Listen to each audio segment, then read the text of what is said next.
Au-delà des apparences. Au-delà des apparences. Une émission proposée par Sandrine Murk.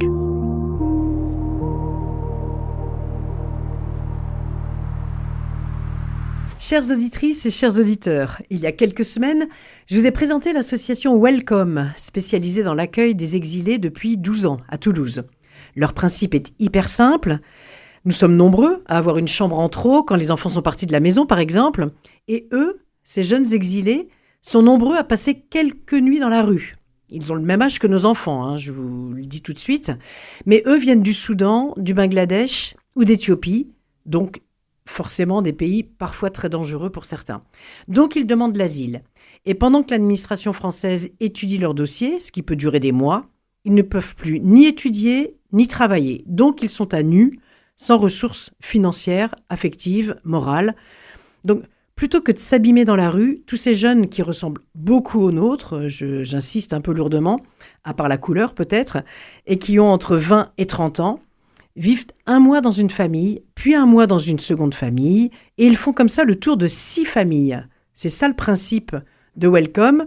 Sarah, qui est avec moi aujourd'hui, commence sa 4e famille chez moi. Elle l'a commencé depuis le 1er juin. Et je lui laisse le soin de raconter la suite et de se présenter. Bonjour, moi je m'appelle Sarah, j'ai 25 ans. Je viens de l'Éthiopie. J'ai suivi mes études, tout le long de... J'ai suivi un cursus français. C'est pour ça que je parle français. Normalement, on ne parle pas français en Éthiopie.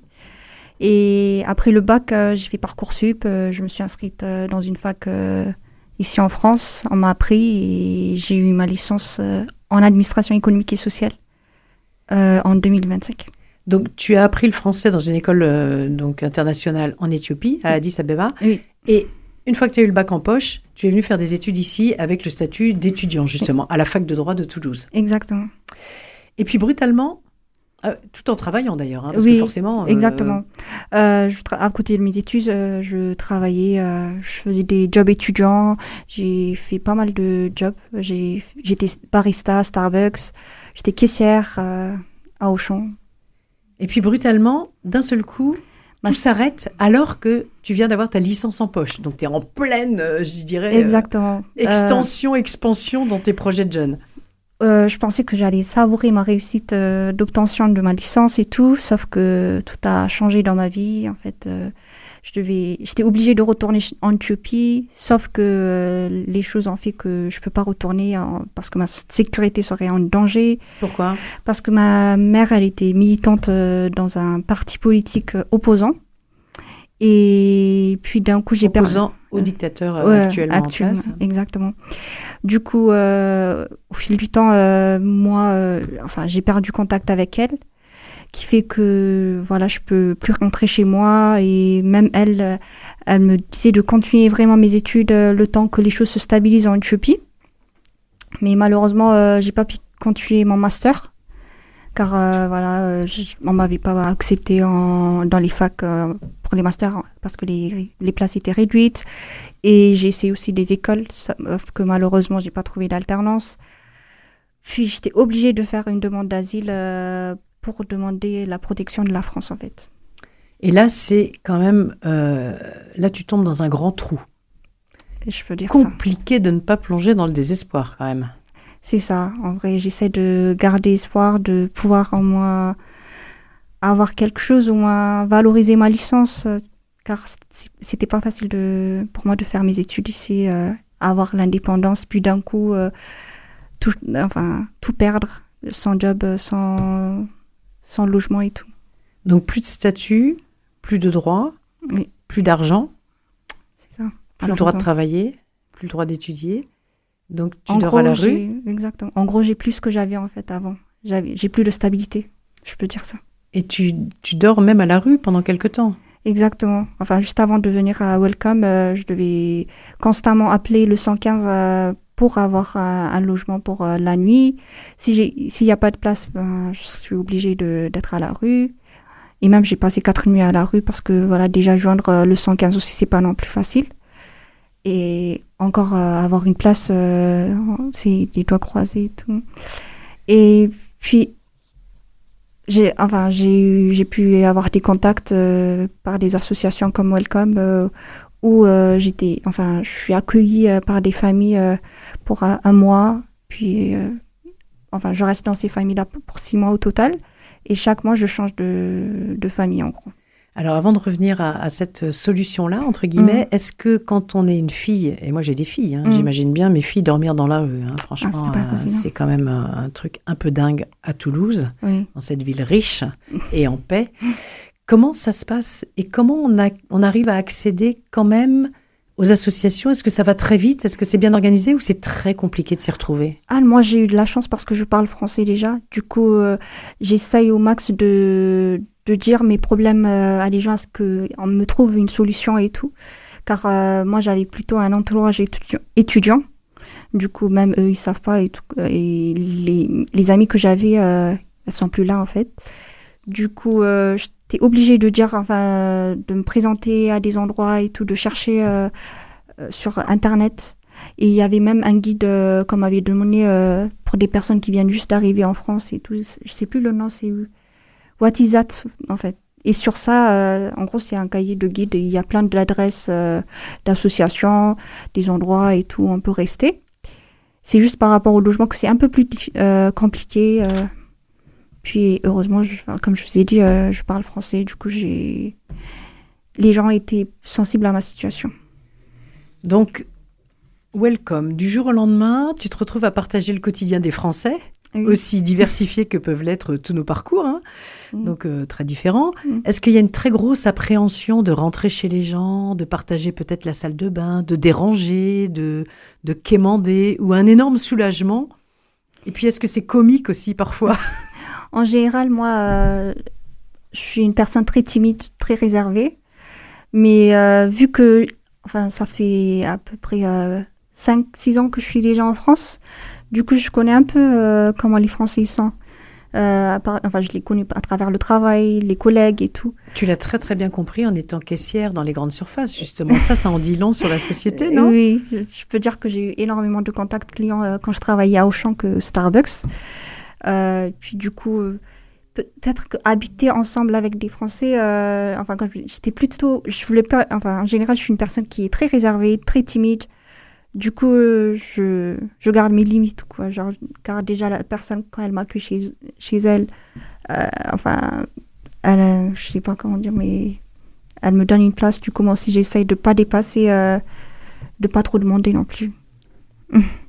Et du coup, parce que franchement, j'en reviens sur ta connaissance de la société française, être caissière étrangère en France, c'est presque être déjà un premier bouc émissaire des prix trop chers, de l'attente, de la râlerie française.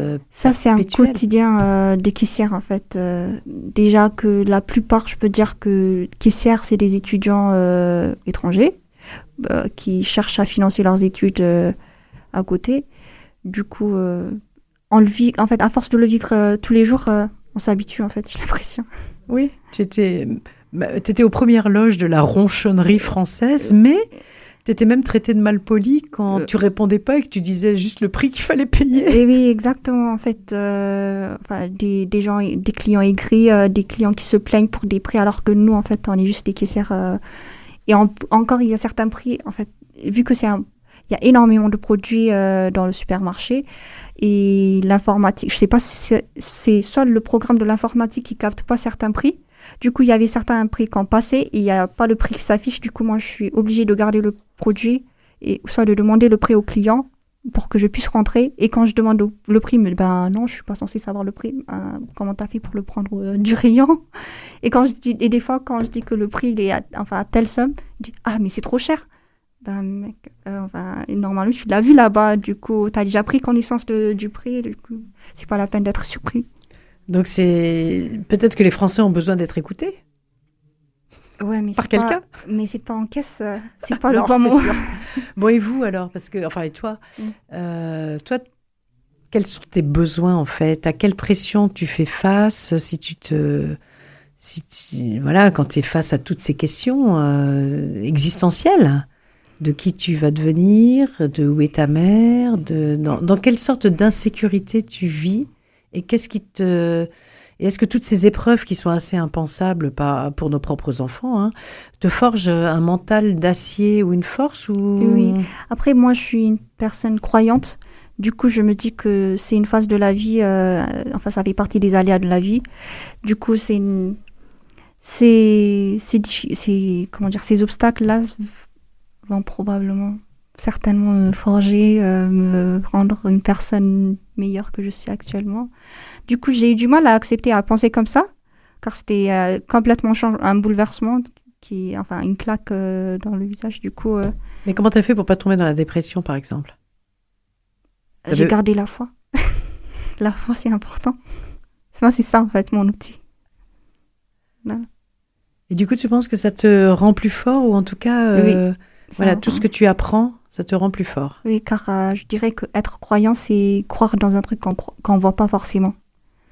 Et alors, qu'est-ce que tu penses de l'accueil en France? On y reviendra dans la prochaine émission, en fait, justement. Cette notion d'accueil, c'est quand même super intéressant parce que toutes les religions, justement, puisque tu me mets sur le domaine de la religion, prêchent l'accueil. Toutes les religions le font dans tous leurs prêches et tous les dimanches ou tous les samedis, qu'on soit musulman, qu'on soit juif, qu'on soit catholique ou protestant, entend il faut accueillir. Mais passer à l'acte et partager sa salle de bain, alors là, il y a plus grand monde après la messe du dimanche. C'est beaucoup plus rare. Oui.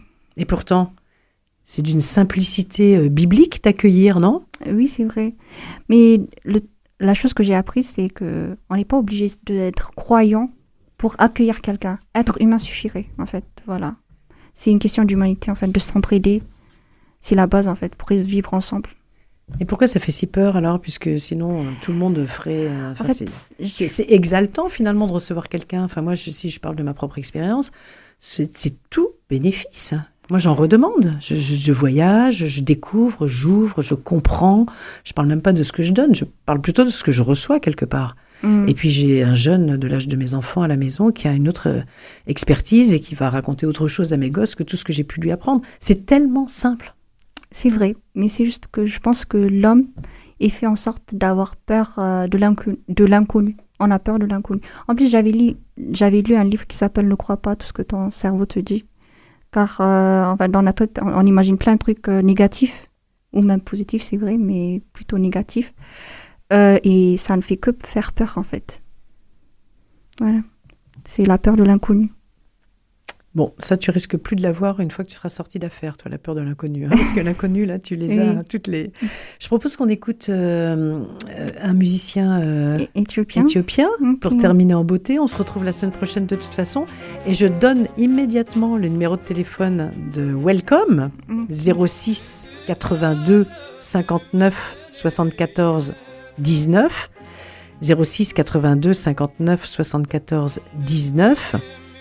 Le mail, c'est welcome3100@gmail.com, au cas où des familles auraient envie d'accueillir d'autres Sarah ou d'autres personnes issues de tous les pays complexes qui nous entourent, avant peut-être un jour d'être accueillis eux-mêmes en Éthiopie si les choses s'inversent en France.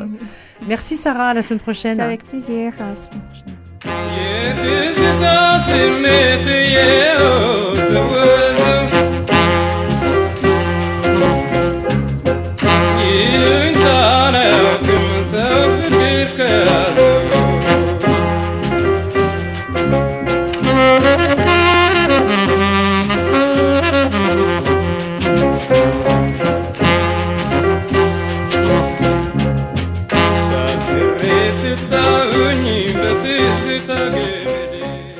Et j'en profite pour lancer un petit appel. Je suis actuellement à la recherche d'un emploi. J'ai une licence en administration économique et sociale et je suis ouverte à de nouvelles opportunités professionnelles. Merci.